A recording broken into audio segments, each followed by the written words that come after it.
Most marketing plans, unfortunately, are done in Microsoft Word. They should be done in Microsoft Excel. But breaking even in best case scenario is not an optimistic way to start a company. So then they changed the product, changed the pricing, changed the market, changed the personas. So the math, the marketing math, really is the first place where I start.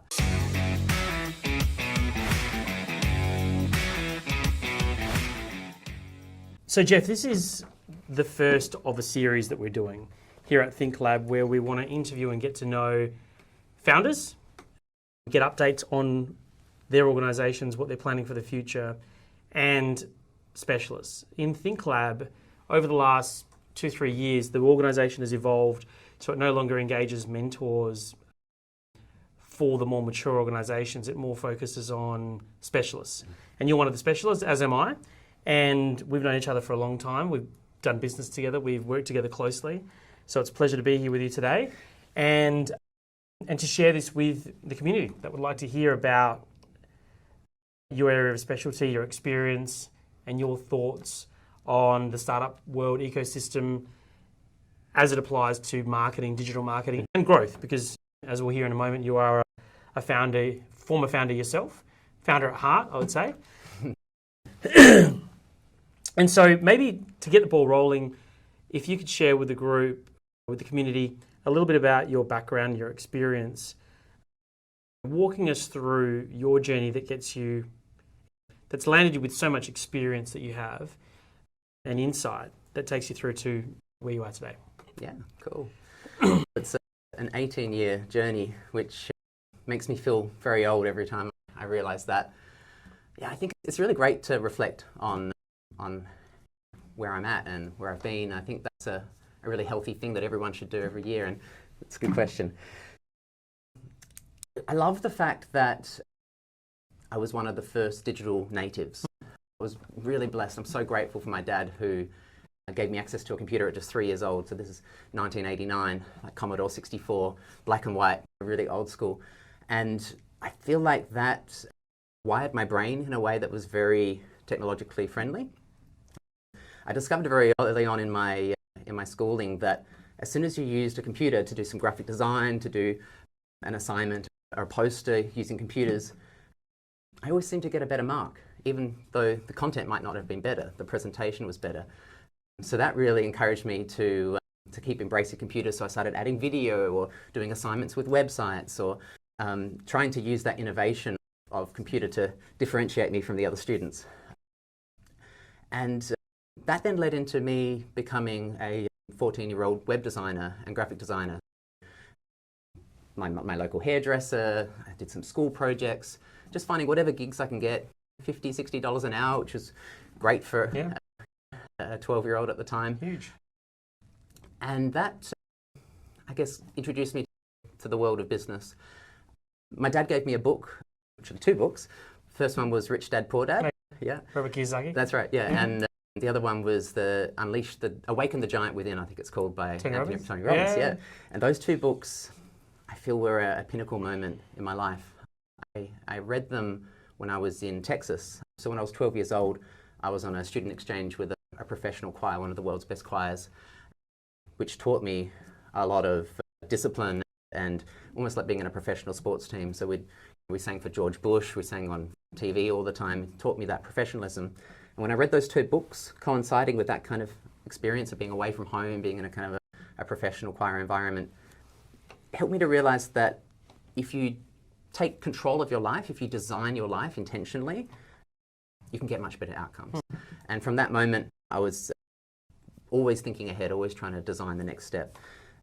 So I decided to do a Bachelor of Business and a Bachelor of IT. The business degree was majoring in e-commerce, and the IT degree was majoring in internet technology. So almost 2 polar extremes, in the sense that the business degree had a lot of soft skills, the IT degree had a lot of hard skills. And I loved challenging my brain, stretching myself to go to one lecture, we're talking about something psychological, and the next lecture we're talking about data structures and algorithms. And I think that left-right brain combination is something that kind of makes me a bit distinctive, a bit strange. I aim to bring both the aesthetic and the creative and the emotional intelligence kind of discussion to the table, but also seeing it from a technical point of view, from a systems and logics point of view as well. So I think doing those 2 degrees helped me to be broad and rounded like that. So I topped both degrees, which was a great achievement. I was really proud of that. But the thing that really made me proud was that I was running my first startup during those 2 bachelor degrees. So that was called sharescene.com. So ShareScene is a share market discussion community. So it's a bit like Facebook for investors, but this is 3 years before Facebook became popular. So I got the feeling that investors were lonely, particularly day traders. They wanted to share and discuss and build a community together and have some friendships and ride that lonely journey with a team. So yeah, sharescene.com was a place where they could share their advice and their opinions and their analysis.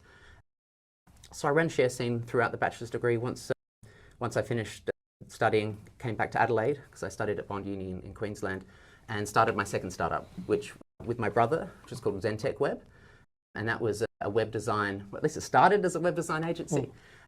It evolved to be more of a software development, custom programming agency, and we landed a big contract with a financial institution which had a bit of AI in it. So that was my introduction to AI that was excited me. After that, once Zentech Web was humming along quite well, I started my third startup, which is called newsalerts.com.au. And News Alerts is a media monitoring email alert service for investors. So it, again, very heavily focused in AI in terms of its semantic understanding of the web. Browse the web, and when an article, either a good one or a bad one, was announced about a ASX listed company, it would send the investor an email within a minute or 2. Yep. So its point of difference was it could give you the information, good or bad, straight away. And then you could, if it's good news, buy the share. If it's bad news, you sell the share. Yep. So those 3 startups, I was like a pig in mud. I absolutely loved the breadth of the experiences, the challenge, the newness, the variety. I was just so fulfilled and so happy, but I reached a point where I felt like I wasn't learning enough. Yeah. It felt like I was more running the business rather than exploring and experimenting, because as the businesses grew, it became more about operational procedures as opposed to invention and creation and disruption. So my passion started to drop off, and I sold News Alerts to the What If Group, which had a similar competitor called What News, and ShareScene to a competitor, and Zentech Web I sold to one of the employees internally.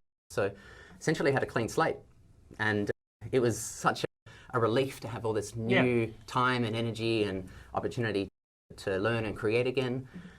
And that's when I started the Startup Club. So the Startup Club is particularly relevant to ThinkLab. In many ways, there's some similarity. Yeah. Both of them are communities of generally young, motivated, aspirational entrepreneurs, particularly tech entrepreneurs. The Startup Club was very casual. Basically, it was beers and burgers, running workshops and presentations at a hotel, and it's about the friendship and the bonding, which is shared with ThinkLab community as well. So we ran about 37 events. Absolutely loved it. Met so many people, so many stories. It gave me a chance to discover the patterns, the repeating patterns that I saw in business. Why were they struggling? Where were they succeeding? How did they go about the journey of startups? And gave me a chance to practice my coaching and my consulting ability. Yep. And in fact, Startup Club is the reason we met originally. We were interested in getting lecturers from your institution to participate in the club. I feel like the value that I offered the members of the Startup Club was great, but it was just once a month, once every 2 months. Yeah. And I craved getting to know some companies a bit more deeply. You want to go deeper, yeah. Yeah, exactly, yeah.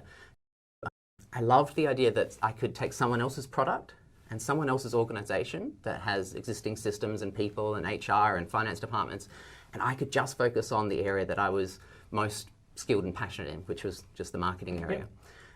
And that's what I did. So I had 3 clients. You were one of them, that I went really deep in a very specific area for about 6-7 years.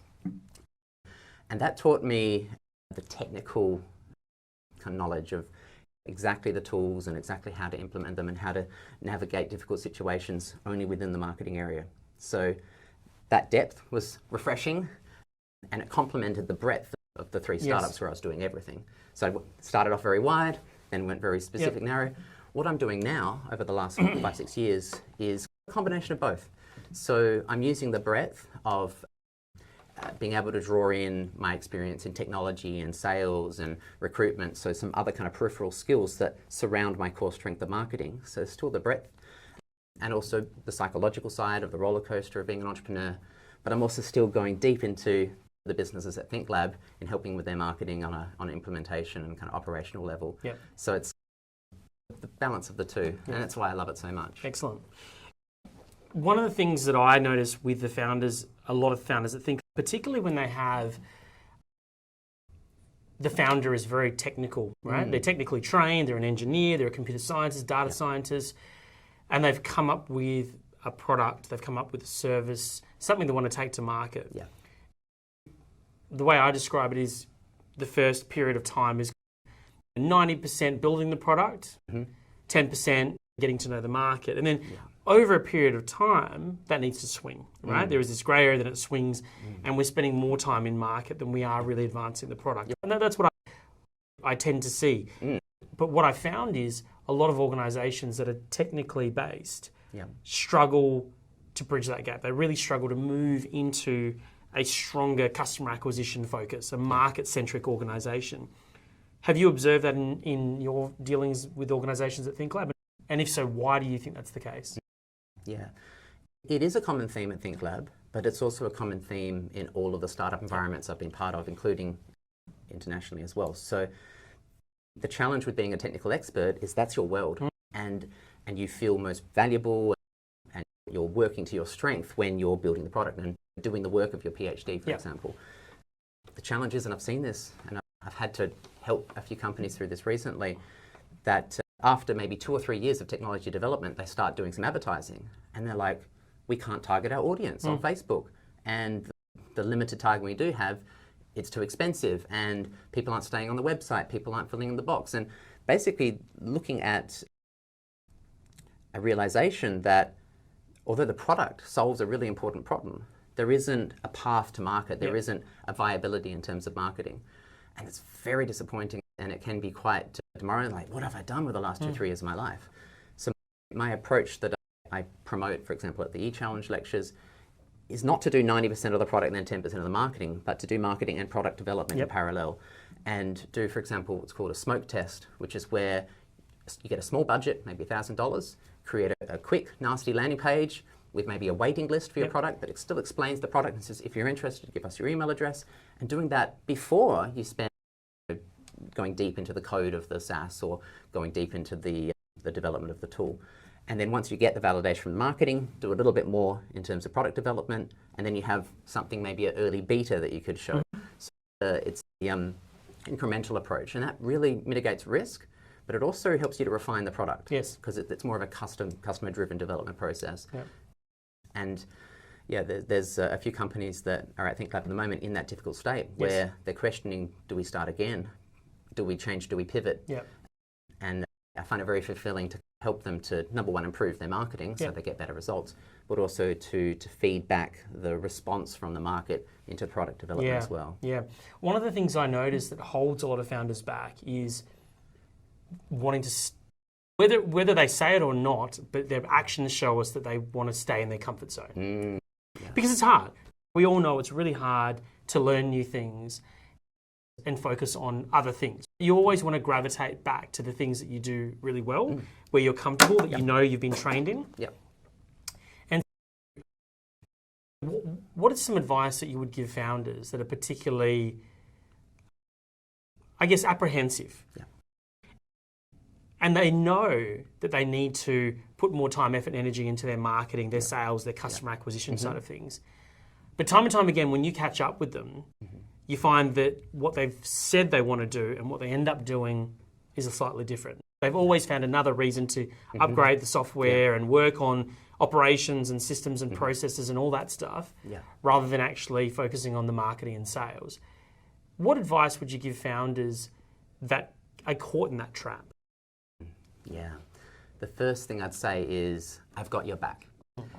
One of the beautiful things about the Think Lab community is I have access to mentors who are both technically skilled, but also caring. They genuinely want the companies in Think Lab to succeed, and they want to feel like their mentoring has made a positive impact. So when companies know that I'm here to support them emotionally, I'm cheering them on, I really want them to succeed, it gives them a level of trust and comfort and security for them to be willing to go do something a little bit challenging or overwhelming, or when they know that I can help them to get that final 10% to finish off a project, they're not alone. Yeah. It means they're more willing to take risk. Yeah. The second thing is, and this is a boring answer, but marketing plan. So when it's written down, and it's written down in a way which is actionable and specific and got time and budget and people and commitments, and that document is something which is a valued and respected guide, then there's a level of accountability that they have embraced themselves by writing the plan. Yep.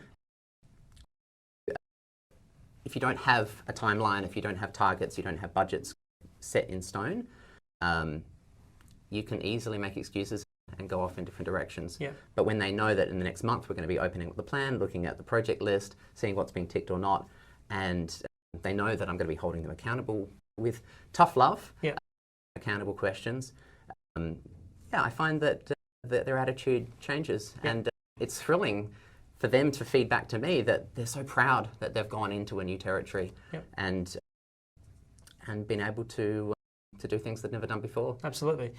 I think our style is a little different in the room because I'm probably a bit more direct, right? Correct. Where I come at it from a perspective of, look, there's a certain amount that needs to be done in order to achieve business success, okay? And you're halfway there, right? The fact that you've developed a product and a service that you've validated the market wants, it's really now about how do we take that to market aggressively, efficiently, effectively. Yeah. And so the more that you push back on what needs to be done, doesn't change the fact that it needs to be done. It actually just delays getting to the result. And it means that all the work that's been done almost becomes a bit of a waste because you haven't shared it with the market. That's right. Right? Yeah, it breaks my heart when I see that. Correct. And so I think that's a really important takeaway for those founders that are technically minded. Everyone has a focus, right? So even if you're commercially minded and you're running an organization that has, and all organizations should be investing into research and development and advancing their product over time, improving systems efficiencies, operations. You might be a heavy sales and marketing or commercially minded founder. It's really important to focus in the other areas as well. But I think a lot of that comes down to the timing in the organization as well. So where on that growth journey it actually is. And we talked about that earlier in terms of earlier on, it's probably more of a product focus. We can't neglect the market, but we know that once we've got a product that's ready to be taken to market, we can keep tinkering with it in the background forever. But the best way to tinker with it is actually based on a lot of market feedback. Absolutely. Taking it to market, sharing it with them and seeing if it's something that they want and what they like, what they don't like about it, so that then we can customize the tinkering, the modification to suit. So on the topic of marketing plans, you come to Think Lab weekly, right? So you're across a lot of the startups and the scale-ups. You've got a very good cross-section. And as a consultant, as an advisor, as a mentor, as a coach, you've been doing this for a long time. You've probably cut across hundreds of businesses in the last 10 to 15 years, right? I'm a big proponent as well, and I believe in the value of a plan, right? If it's not written down, you're not going to get it done. If it's not clear cut, what does success look like, and that's not defined and written down and shared with yourself, with your team, the chance of success diminishes. And statistics have shown that as well. But it's almost impossible. Yeah. I know every organisation is different. In every situation, business model is different. But if you had to pick out the top handful of key elements that you find yourself repeating over and over and over with people to include in their written plan, what would those things be? Yeah. So the first area is an appreciation of the math behind marketing. The data, the metrics, and the way that math flows together. often the first thing I do when I meet a new ThinkLab business is I open up my spreadsheet, which is a marketing funnel mathematical feasibility spreadsheet, and we just start to brainstorm. What do you think the cost per click might be? I see them, cost per click, okay, that's an interesting metric. And so what do you think it might be? And depending on the channels and the competition, it might be $18 a click, it might be $1 a click. Huge variation. Until we get more clarity as to what the real cost per click is, and you can do that very quickly through tools and maybe a test campaign, you can't possibly know whether your business is going to be profitable or not. Yeah. So we start to get validation on the cost per click. Then we start to get validation on the percent of those clicks that become a lead. And the only way you can know that is by having a landing page or a smoke test. Yep. Send some real traffic, see what percent convert. So now we know what the cost per click is, we know what percent of those clicks become a lead, we now know the cost per lead. And then over some time, they'll see how many of those leads convert into a customer. And you can start to build a bit of a predictive analytics model of the best case scenario, the worst case scenario, and the expected case scenario. You can see the elasticity or the difference between those different scenarios. And you go, hey, none of these 3 scenarios are profitable. Yes. So even in best case scenario, when all the metrics are as positive as possible, our COGS is too high, or our fixed cost is too high, or maybe they're just breaking even, but breaking even in best case scenario is not an optimistic way to start a company. So then they change the product, change the pricing, change the market, change the personas. So the math, the marketing math, really is the first place where I start. And that's often the place which is missed. Most marketing plans, unfortunately, are done in Microsoft Word. Yeah. They should be done in Microsoft Excel. So the modeling and the math is really important. The second is around customer personas. So everyone does customer personas these days. It's very common. But unfortunately, most personas that I see in the plans I look at are just demographics. So age, location, job, stuff that doesn't actually make that much of an impact on marketing. What really lacks is the psychographic, how they feel, how they think, their attitudes, the fears and false assumptions they make, the questions they ask, the inner monologue. So that's one of the first things. I try to get them into the heart and soul of their customer to really understand them. Beyond that, though, is translating the customer persona information into action. Because even the best marketing plans, they have a customer persona section, but there's no so what. There's no what do we do in response to this inner thought or this question. In my opinion, the best marketing plans are one where every emotional, something that a customer persona wants to move towards or away should be linked to a social media post or a blog or a headline or a picture. So the action that comes from a persona is often missing. So I find that when I get the math, which is the very technical kind of side, in the right ballpark, and then help them to connect the psychological to action, those 2 parts of the plan, and everything else just falls into place. Yep. I 100% agree. And I think the maths is important, partly because it gets them thinking about the business and making some, taking a stab at what the targets could be, what the numbers could be. Yeah. Because I think what I find is founders often push away and go, no, I don't know. I've got nothing to base it on. But once you start thinking about it and putting some scenarios in place, then at least we've got something to work with. And to your point, it tests whether or not there is legs in this business.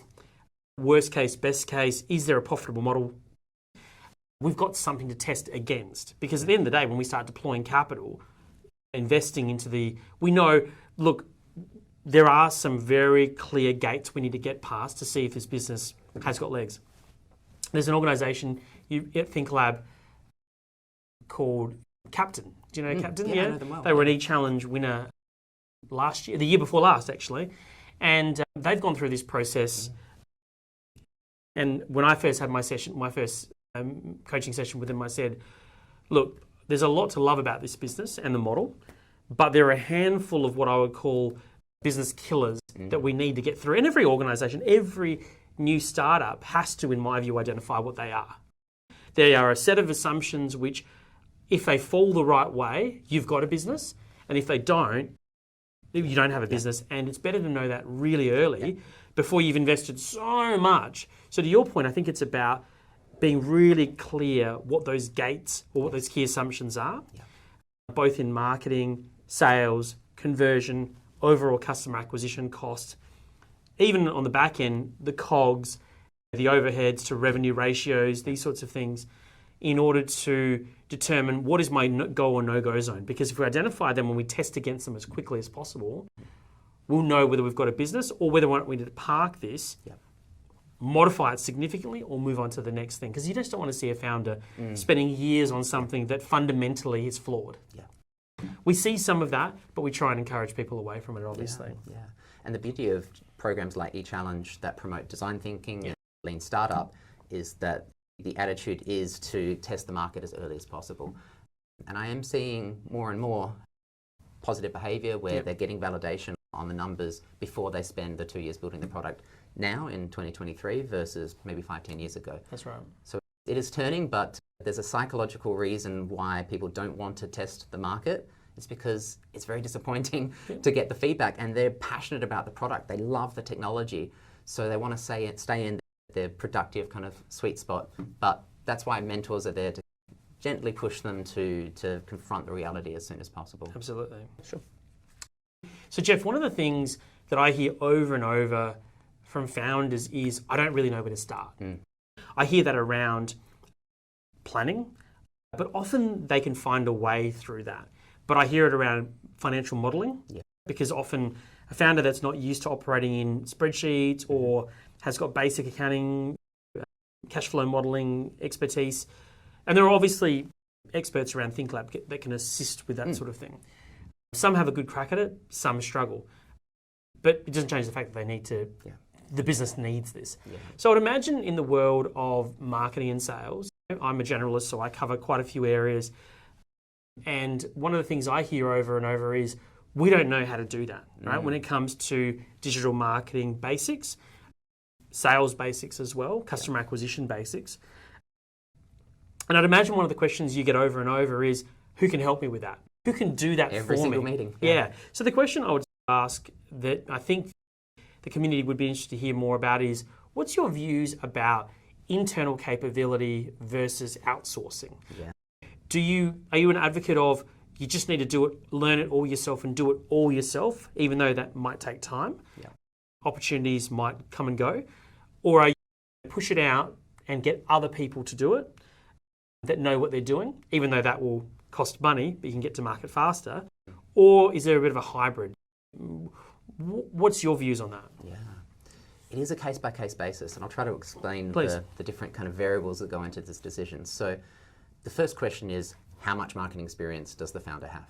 If they've been doing it for 10 years, it's actually inefficient, more expensive, worse results, more frustrating, less fulfilling for them to delegate it, right? If marketing is who they are and that's their unique talent they bring to the team, it'd be such a shame for them not to be able to express that strength and be forced to work on other weaker areas. So I get to know the person, and it's not just the experience, it's their passion and their motivation to learn, because marketing is such a fast-changing, complex beast. If you're not motivated to stay at the head of the pack in terms of the latest tools and techniques, you're going to fall behind very quickly. So if someone has high passion, high experience, absolutely. Doesn't matter if they're a founder, that's their core strength. They should be excluding other co-founder kind of level of responsibilities to the other co-founders and focus on marketing. Where it gets a little bit more complex is if they decide that they have to do it outside, whether to use a freelancer or an agency.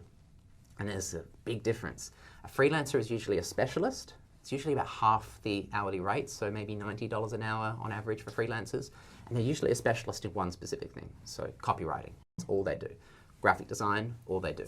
Occasionally freelancers have 2 or 3, so it might be graphic design and video editing, but very rarely do they cover more than 3 or 4 out of the 20 different areas of digital marketing. So that the challenge with outsourcing to freelancers is that you often have to hire 3 or 4 different freelancers to build a diversified team. You need to maybe hire a web design freelancer and an SEO freelancer and a copywriting freelancer and a graphic design freelancer. And what ends up happening is you become the bottleneck or the coordinator of all these different disconnected teams. And with freelancers, they often don't talk to each other. They want to talk to the client and that's it. So you end up trying to translate and pass on messages and instructions between your team of freelancers, and unless you have a lot of marketing experience, there's a lot of lost in translation and things just don't get done. Freelancers will often blame the other freelancer for something that went wrong in their area. So if you've got lots of skill in marketing, but not a lot of time, coordinating a team of freelancers is fine. But if you have not much skill, coordinating a team of freelancers, it's like juggling 7 balls. So that's where agencies come in. The role of agencies, and keep in mind they're almost twice as much, $180 an hour. They have a team already ready to go, diversified, collaborative, they're all working in the same office, they've done the work together before, they've got good rapport, good teamwork, and there's one entity which is taking responsibility for the outcome. So twice as expensive, but you could argue maybe twice as efficient. Sure. The thing with agencies is that most agencies have 2 or 3 areas of specialty out of the 20 aspects of marketing. So it's the same problem. You have to choose the right agency. So it solves some of the problem, but not all. The general agencies that cover everything are usually not as good. So my role as a mentor is to work out what channels and tactics and opportunities there are, and then guide them towards the freelancers or the agencies to be able to tackle just those specific problems, to make sure they have the right fit for the agency. But sometimes, and this is very exciting for me when this happens, the founders are quite adamant that they want to own this and coordinate and do it themselves. And that's where professional development comes in. So I have some tips and tricks on how they can get up to speed very quickly and learn on the job as they go. And it's riskier. It requires more of a leap of faith and more of a commitment to the education. But in the long run, agencies come and go, freelancers come and go, people leave. You can get fired as a client as an agency if you're not profitable enough. While if you have those skills in-house, inside, especially as co-founders, there's always a level of redundancy. Yeah. The final alternative, which ThinkLab members often explore, is interns, both paid and unpaid. Interns are fantastic if you're at the very early stages of business. You're not needing to do anything that sophisticated. You just need a very basic website with some very basic copywriting, maybe a basic video. Interns are great at that. And it's a really good win-win relationship where the students get to experience a real-world environment, get a case study, and get some recommendations. And obviously, the time saving and the money saving is massive for the companies as well. But interns have an expiry date. There's only so many weeks of work they're willing to do for free because the learning experience will eventually plateau off. Interns often become paid employees because they've been tried and tested. And it's a great way to get a job as well if you're looking for starting your career in marketing. Yeah, absolutely. My view is eventually a growing organisation must have sales and marketing as one of its core capabilities in-house. And so whether you start that way, if you want to be successful and you want to grow over time, you need to end that way anyway. Yeah. And so it's a question of what do you deploy at what point in order to test the value proposition to introduce new channels or new ways to go into market. The organisation I'm involved in has been toying with influencers for a while, don't have core capability, don't know if it's going to work long term.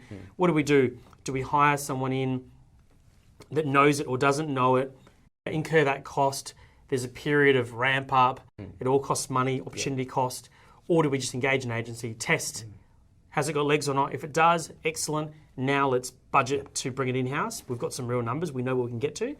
If not, let's kill it off and not waste time on it. And that's something that I think organisations and startups need to understand, that at the end of the day, you can only outsource your problems temporarily.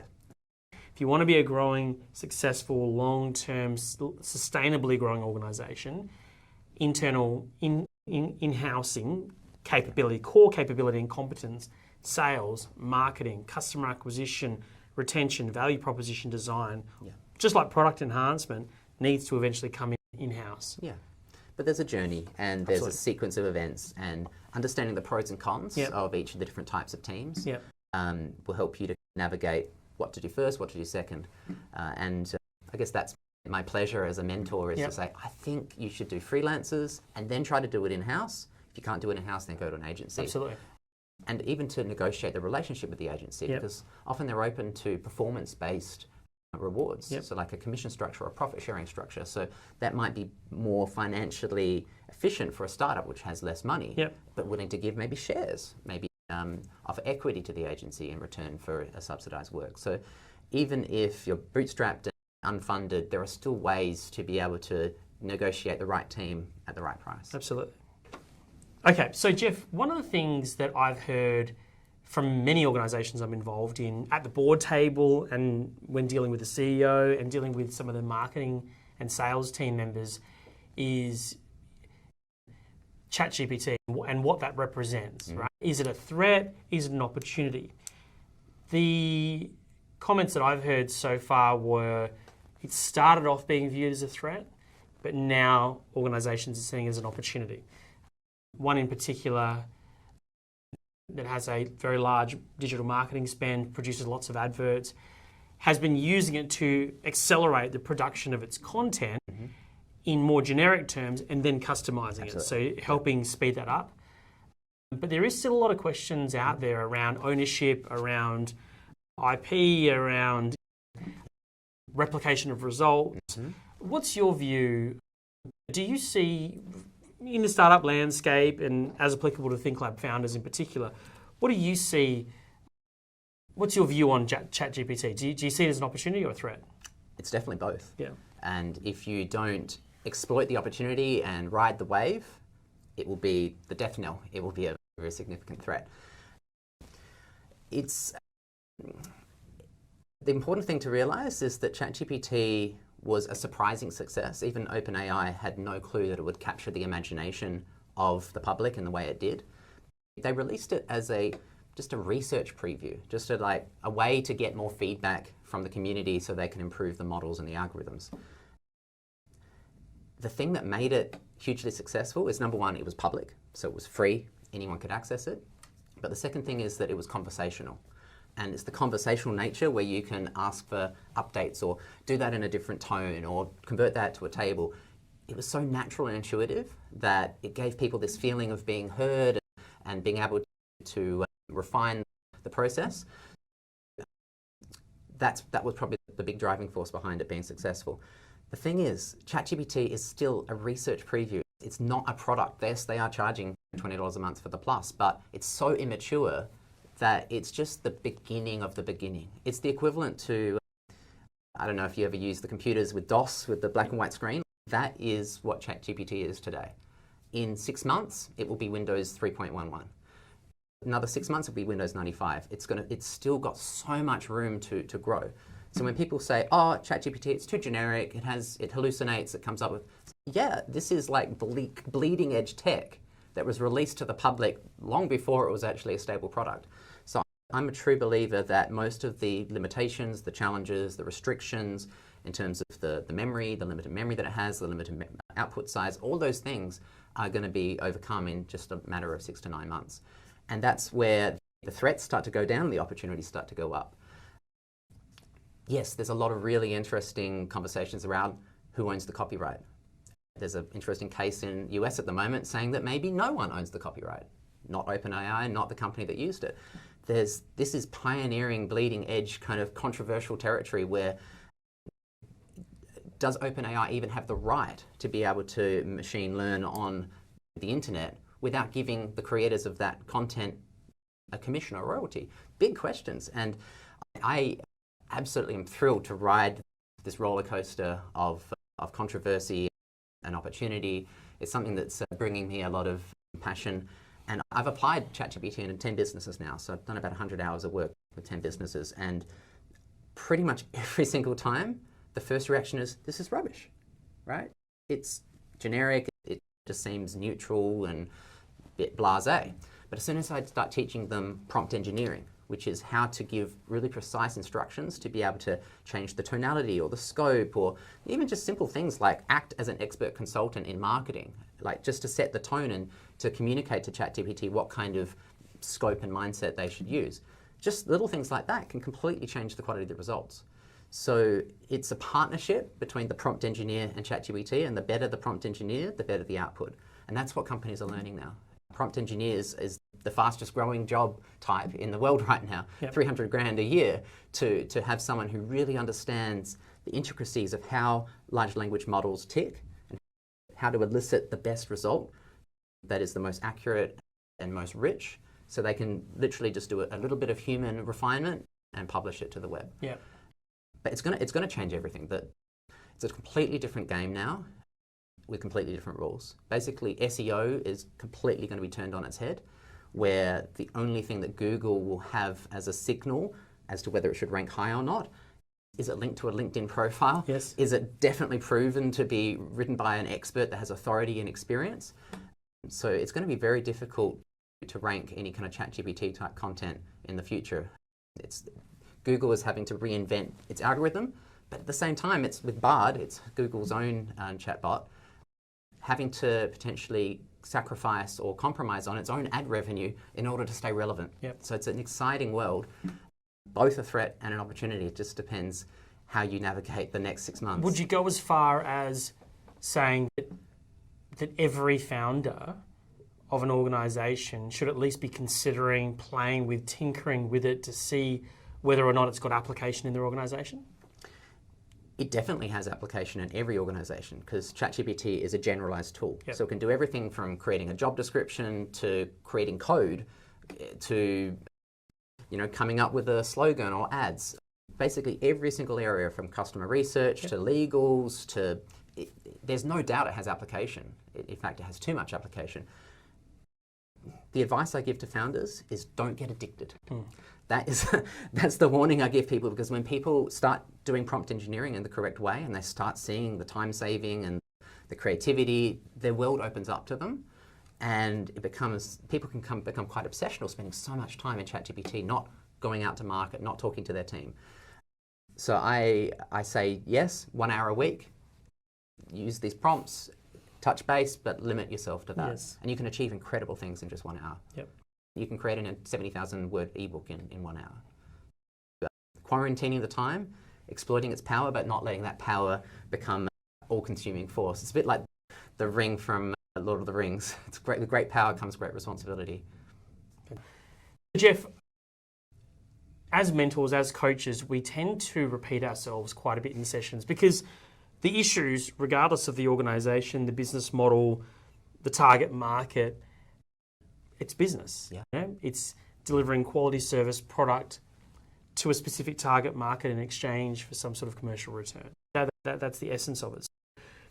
I'm curious if you can share with us, the community that's watching today, what do you see as the top 5 issues you're hearing over and over again? And what are the top 5 recommendations that you're having to give over and over again as well? Yeah. Probably the one that comes up every single time I meet a new company is I'm overwhelmed, I'm confused by marketing, there's so many different aspects, it all feels uncomfortable and I'm not very good at it. So there's a starting point of a disorientation and maybe a lack of identity, a lack of knowing who they are as a marketer. So I explained that my model of marketers is there's 3 types of marketers. So the first one is what I call an emotivator, someone who motivates through emotion. And it's really important to know what type of marketer you are before you choose the channels. So emotivators, when I see that they're beautifully dressed, they're very extroverted, they've got great tonality, they're talking about the party they went to, and I get the feeling that they have an appreciation for aesthetics and psychology and emotional intelligence. I say, you're an emotivator. Let me explain the specific tactics that work well for an emotivator. Social media organic, great for an emotivator. Copywriting, graphic design, video editing. Those are the types of marketing they should be investing their professional development and their activities in. On the other hand, if I get the feeling that someone is much more mathematical, much more of a marketing engineer, as I call them, someone who thinks in terms of logics and rules, so often more introverted, a bit more geeky, a bit more shy, someone who's very comfortable working in Excel, the types of marketing activities they might do is more of a paid advertising approach, which is extremely mathematical. It's all about funnels and multiplications and metrics and attribution and complex concepts like that. Or the coding side of the app or the technical side of the website. SEO is a highly technical engineering type activity. So if you get an emotivator trying to read through HTML code to work out why the semantic markup is not working, it's just going to leave them frustrated, overwhelmed, feeling like this isn't right, and often result in quitting the project. So if you know your personality type as a marketer and you focus on those areas and lean in on those strengths, get faster results. It's like you're working to your natural strength. The third type of marketer, though, is called a coordinator. So this is someone who doesn't have the motivator kind of skill set, also doesn't have the engineer skill set, but very good at project management, very good at coordination, holding people accountable, asking tough questions, negotiating contracts, so more of that generalist type skill. The coordinator then needs to hire a freelancer or an agency to be able to bring in the skill. But a coordinator can be just as valuable as an motivator or an engineer in the situation where you're outsourcing. So knowing who you are, knowing your personality type as a marketer can help you to get better results and enjoy the process more. Okay. So there's often a feeling of relief and understanding and, oh, that is who I am. Okay, great. That's why I've been struggling so much. I'm going to focus more on that area rather than this area. And both the confidence, the enthusiasm, and the results start to flow. Okay. So that's more understanding the individual, understanding yourself, right, as the founder, and which area of marketing is best suited for you, where you should be playing. And therefore, which areas you need to build around. Exactly. Right? And then there's a team approach. If you've got all three founders who are motivators, you might need to think about bringing in a fourth co-founder as an engineer, or heavily planning and researching the areas where you're weak. And that's where freelancers and agencies can complement the team to have a robust complementary team. Okay. So Jeff, number 2, what's the second most common thing that you're having to repeat yourself, you're hearing as an issue, and you're having to address via advice or recommendations? A really common roadblock, and it's often quite a strong roadblock, is that startups, because they're unfunded, they have no bank account, no money, are very frugal to the point of irrational extremes. They're not willing to spend anything. So they're obsessed with free trials or free products or free content. But my coaching and my mentorship often pushes them towards being just a little bit more open to very careful investments in money. Because I explain it to them. I say, okay, you can spend 50 hours building this PowerPoint presentation from scratch. The animations, the layout, the colors, the pictures. Or you can pay $20 to get a PowerPoint template from graphicriver.net and it's all done for you and you just fill in the blanks. And I help them to realize that their time has value, commercial, financial value. At a minimum, they should be billing the company $25 an hour, like a minimum wage. So as soon as they start multiplying the 50 hours of labor multiplied by $25 an hour, it's obvious that you should spend a small amount of money to buy that template. So helping them to recognize that their time is got worth and has cost, and that they shouldn't just solve every problem with more time, hiring more people, getting another volunteer. Sometimes investing the $100 or the $200 to get the right tool, the right resource, the right stock photography, the right camera, whatever it is the smartest step. And then the rebuttal is, but we don't have the money. And then I say, friends, family, loans, sometimes credit cards are an appropriate funding method for low-risk startups. It's not for everyone, but entrepreneurship is all about risk, and a $1,000 budget risk is not going to destroy their entire financial well-being. No, you're 100%. And one of the things that I find myself speaking about over and over is, let's examine the existing cost base of the business right now, right? Have we actually got too much sitting in the back end? Or is that next hire, you're in the process of hiring a third or fourth engineer to come in? Are we spending too much time, effort, and money on the back end when the product is pretty good and it's ready to go? We think it's ready to be tested in the market, or we've proven that it's ready to go, but we're thinking if we improve the product further, that's what's going to bring in leads and sales. It never does. It never does, right? You've actually got to put some investment and accelerate the front end as well. And my advice is always, revenue pays for the problems of the business, right? So if we're able to generate more leads, more sales, more conversion, depending on the business model, whether it's recurring revenue, one-time transaction with maybe like future upsells, if it's profitable, we should be able to tip that into investing into the back end over time. But without marketing, you have no access to revenue. Correct. And without revenue, you have no access to solutions. Paying $10 to get a Canva subscription, or paying $20 to get a good WordPress theme. These are small investments. This is pocket change. Maybe avoid coffee for that week and you can buy that thing. But that will make or break your marketing, and that will make or break the success of the whole business. So frugality is an important and valuable attribute. Like, I'm not advocating that you just take huge financial risks and waste people's money spending stuff you don't need, but being willing to buy those essential $10, $20, $30 expenses is something that takes a little bit of a gentle push, and they never regret it because they always get a great result from those tools. Absolutely. So Jeff, number 3, what's the third most common issue you tend to be hearing and dealing with over and over in your sessions, and the recommendation or advice? Every session, very close to the beginning, I say, talk to me about your competitors. Yep. And almost every time, we don't have competitors, is the response. And I teach the difference between alternative substitute competitors versus direct competitors. Maybe they don't have a direct competitor. A lot of the businesses at ThinkLab are highly innovative. They're doing some sort of niche, disruptive, early bleeding edge type thing. So maybe there isn't another company that does exactly the same thing.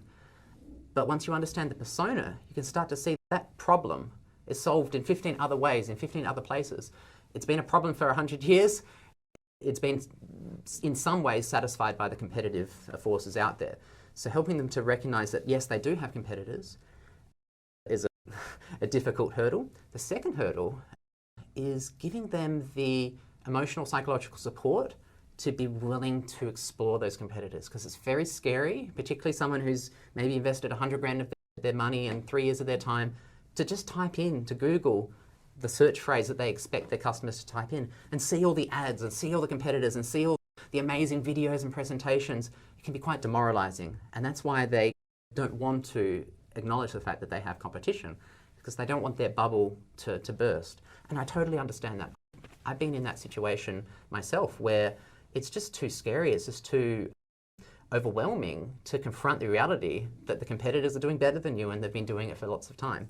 But having a mentor to push them into that realization and guide them and support them and help them to do competitive intelligence in a balanced way that's not just demoralizing but sometimes aspirational, that's a really fulfilling thing. And the best way to do competitive research is not a big spreadsheet of features where you come up with 100 features of your product and you have a tick if a competitor does it or not. That's not actually giving you actionable intelligence. What I love doing from a marketing point of view is just create a PowerPoint presentation and just take screenshots of 100 different things that I liked or didn't like from what competitors are doing. So here's a screenshot of a social media post that I think we could emulate. Here's a screenshot of something we don't want to do. This is legally risky, or this is a bad move. That's not to do, that's to do. So just having a visual gallery of various different ideas gets everyone on the team on the same page very quickly. And you can very say, okay, we're going to do that. And it feeds into your marketing plan. You just say slide 1, 5, 9, and 23 are the strategies we're going to emulate. So competitive intelligence, yes, it's sobering, but it's absolutely essential. And it's the fastest way to achieve success, because if you can learn from the mistakes of your competitors and also learn from their successes, you're leveraging their history. They had to make the mistakes expensively and time-consumingly. You don't want to repeat history. Yep. You've lost first mover advantage because you do have a competitor, but you've gained second mover advantage, which is the hindsight. So you can learn from them, and without competitive intelligence, you're running blind, and it's going to be very difficult. It's going to be an uphill battle. Okay, so Jeff, number 4, what's the fourth most common issue that you're hearing in your coaching, mentoring sessions from founders, and your recommendation? Professional development is very complex and dangerous in the area of marketing, because there's so many gurus, so many people who are on the stage saying, I've got the magic tool, I've got the secret tactic that's going to solve everything.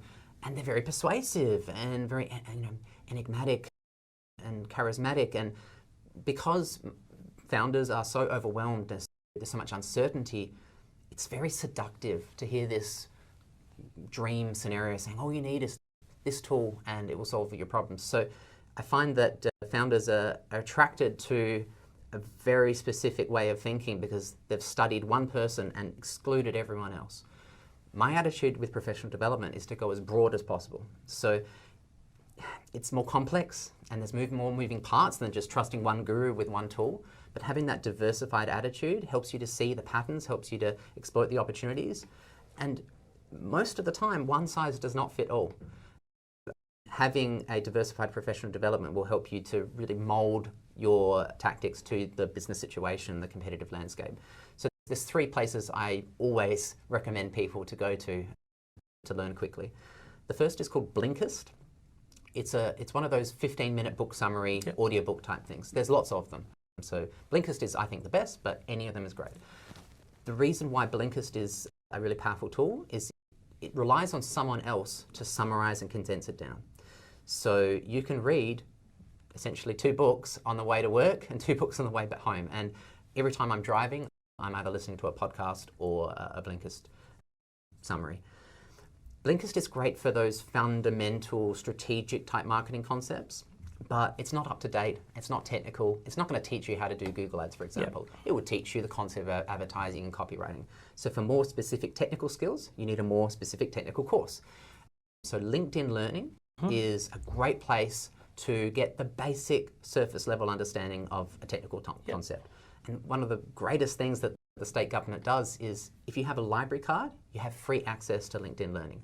So all you need is your library barcode and your PIN, which you can call up any library and get access to that. And you now have access to 15,000 courses from some of the best teachers. The great thing about LinkedIn is that it's structured, it's well organized. Every lecturer on LinkedIn is pretty much world class. There's homework exercises and transcripts. It's beautifully organized in a nice curriculum. It's the opposite of what you'd experience on YouTube, where you have lots of people disagreeing and saying wrong things, and it's all fragmented into little 5-minute videos. LinkedIn is nicely organized. It's like a little mini short course. The problem with LinkedIn, though, is it usually stops after about 2 or 3 hours. The courses don't go very deep. So that's where the third tool, which is called Udemy, spelled udemy.com, that's where Udemy comes in. Udemy goes very deep. We're talking 20, 30, 40, 50-hour courses. The problem with Udemy is that it used to be very expensive, $70, $100 a course. But there's a new unlimited plan with Udemy. It doesn't give you access to every course, but gives you access to 6,000 of the best curated courses for about $20 a month. Right. So every founder should be able to invest $20 a month in their own professional development to have access to unlimited courses, which means you can try before you buy. It's unlimited. You try this course for 20 minutes. If you don't like what they're saying or it doesn't make sense, try another course from a different presenter on the same topic. So you can navigate all the different topics and go deep when you feel it's relevant. And there's no buyer's remorse in the sense you don't pay $100 for a course and feel obligated to do it. You just try different courses. So those 3, so Blinkist, LinkedIn Learning, and Udemy are pretty much cover every base. And what about the amount of investment? You know, do you have a rule of thumb, both in hours, firstly, but then in terms of dollars and cents, that a founder should be looking to invest in themselves and in their team, maybe on an annual basis or a month or week? Yeah. What I've observed working with 200 companies is you pay for the professional development at some point. Either you pay for it now, if you decide to do the learning now, or you pay for it for the rest of the business in the forms of bad decisions and hiring the wrong people and not exploiting opportunities. I generally encourage people to take the first approach, which is to do it ASAP, do it now, even if it means getting 45 minutes less sleep a night. I'm a big believer in quality of life and mental health, but like 45 minutes of Netflix, instead do it on LinkedIn Learning, and that could make a big difference to your business. I personally do about 10 hours a week. I'm one extreme. I think the minimum that founders should be investing in relevant, urgent, just-in-time learning courses, 2 to 3 hours a week. I think if you're not embracing newness and new skills, new knowledge, new words at 2 to 3 hours a week, you're probably not doing something. Yeah, you're not growing, and you're not doing something new and difficult. So I would say maybe you're not an entrepreneur if you're not willing to go into the unknown and bravely explore uncharted territory. Yeah, and I think that's answered the question, which is, what if I don't have time? I think it's one of those things which is like, what if I don't have the money? You've got to find a way. Yeah. And that's the entrepreneurial spirit. It's we need to find a way. Yeah. It doesn't change the fact that you're going to come up against these issues at some point. Yeah. It's better to face them head on. Yeah. Start investing ahead of the curve. Yeah. And in my experience, the 15-minute book summaries, you genuinely can save time by doing that condensed knowledge as opposed to reading the full book. So there are creative ways to get more efficiency and more effectiveness with your professional development. And I think those 3 recommendations are the most efficient. Notice I didn't say read blogs. I didn't say go to podcasts, because they can be huge time sinks and very unstructured and disorganized and leave people feeling more confused than when they started. Absolutely. And number 5, Jeff, the the fifth most common issue you're coming across in your mentoring coaching sessions? Any advice or recommendation you have for founders? Yeah. Unfunded startups, they pretty much don't think about paid advertising as a channel because they know that it costs money and they don't have money, so they just exclude it from their scope of things they can do, which means they double down and really focus too much on inbound marketing, which is basically everything except paid advertising. So they spend a lot of time on social media organic, trying to build a following, trying to entertain their followers, hundreds and hundreds of hours of making pictures and quotes and jokes, and they get a few likes, they get a few comments, but it hardly actually turns into anything commercial. They'll spend a lot of time creating blogs and podcasts and content in the hope that they'll get SEO traffic, but often don't get any results because it's extremely saturated and competitive. They'll do relationship building emails. They'll do all this kind of inbound stuff, but they never get the scale and the impact that advertising can bring. Yep. So inbound is very much a complementary force to advertising. And it's actually, it's a shame to do inbound without advertising because you're not going to get that multi-touch approach where people are seeing you in lots of situations and think that you're an authority because they're seeing you in lots of situations. So startups that don't have any money can use, for example, Google Ads vouchers where you can get $500 for free, or similar Facebook vouchers, LinkedIn vouchers to bootstrap that first step. But in the end, that's limited. They still need to lean on a family, a friend, or I don't know, an ex-colleague, credit cards to get that first phase of advertising, and then carefully reinvest the profit that you had from the first month into the second month, and then grow and then grow. And that's the approach we took together. You don't have to have the full huge budget up front. You just need enough to be able to get some profit, to reinvest the profit, take that back, start 1 month, it's $1,000, the next month it's $2,000, next month $3,000, and grow from there. Yep. So by recognizing that sometimes you need to hustle to get that money to be able to have both inbound and paid working together. Yep. And when you have both those humming together, it's a beautiful partnership, which just makes everything work better. Absolutely. One of the things that I deal with and hear a lot aren't successful marketing organizations only living off their brand reputation? And my response is, and therefore receiving inbound leads and sales without having to spend a dime. A great example is Tesla, right? That hasn't spent a lot on marketing and promotion.